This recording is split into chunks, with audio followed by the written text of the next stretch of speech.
In this video, we're going to talk about opening and saving databases and objects. In Access, this works a little bit differently from other programs like Word or Excel, and it's important that you know how it works before you start editing databases.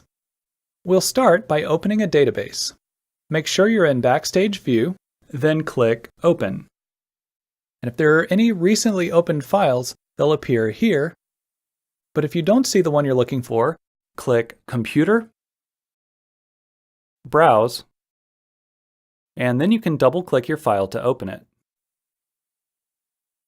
Now you may get a warning message here, so if you trust the source of the database, then click Enable Content.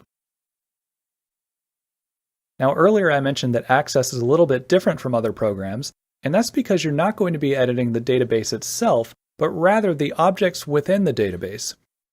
Access treats each one of these objects as separate documents, and each one can be opened, saved, and closed individually. So you can think of the database as just a folder of different objects.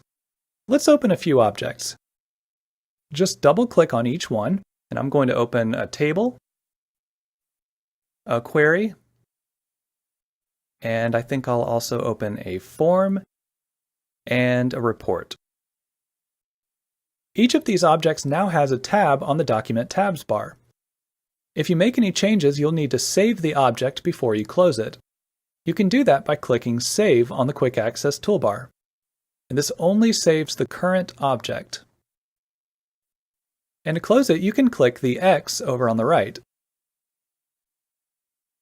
If you need to rename an object, you can just right-click the name in the navigation pane and select Rename.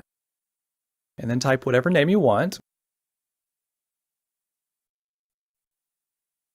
To close the database, click the File tab and select Close.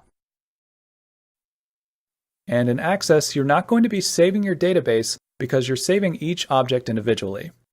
And this may seem a little bit strange at first, but as long as you remember to think of the database as a folder of objects, then you'll be okay.